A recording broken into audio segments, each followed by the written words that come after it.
When picturing a lion in the wild, you probably imagine the golden savannas of Africa, not prowling through a dry deciduous forest in India.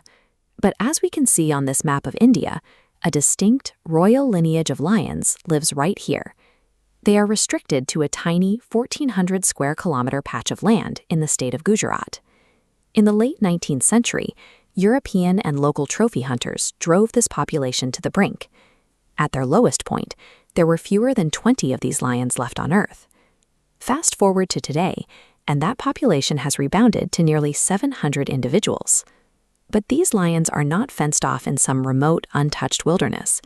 They share this incredibly tight space with a massive, dense human population. This population is thriving in a landscape shared with nearly 700 people per square kilometer. Their survival suggests that the survival of an apex predator might not require the vast, human-free vacuums we often assume are necessary. Back in the 1800s, the Gir Forest served as the private hunting reserve for local royalty and visiting British colonists. As the lion numbers plummeted toward zero, the Nawab of Junagadh made a highly unusual decision for the era. He completely banned all lion hunting within his territory. That single legal decree stopped the slaughter overnight. It gave the fragmented ecosystem the breathing room it desperately needed to begin a decades-long recovery. Today, that historical protection is actively enforced by the Gujarat Forest Department. On the ground, this effort is largely led by a dedicated unit of frontline female guards, widely known as the Lion Queens. They constantly patrol the dry forest to deter poaching and monitor the prides. The combination of royal decree and modern enforcement created a protective framework that halted the species' extinction trajectory. Legal protection alone doesn't solve the problem of space. When a massive carnivore is confined to a small habitat surrounded by high human density, the animal itself has to adapt.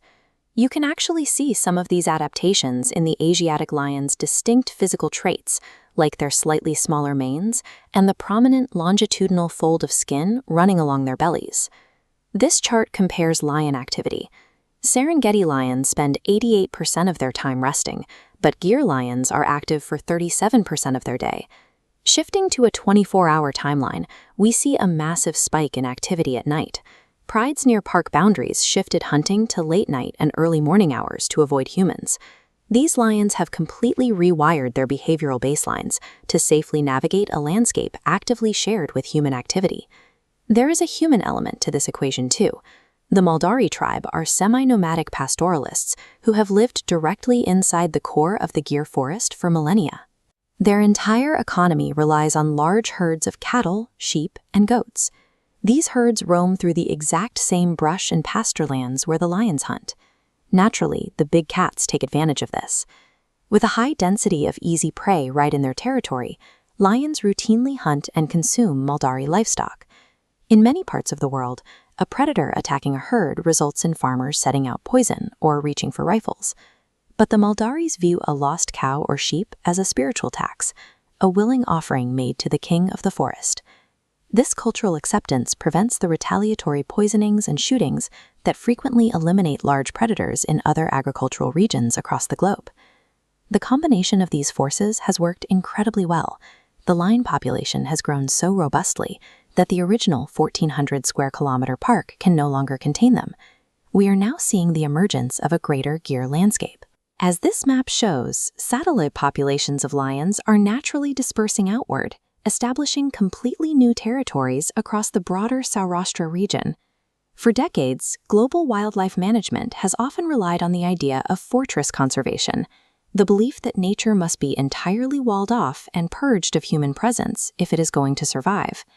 The Asiatic lion has defied that model through three distinct forces: historical legal foresight, incredible biological adaptability, and a deep-seated cultural respect from the people who live alongside them.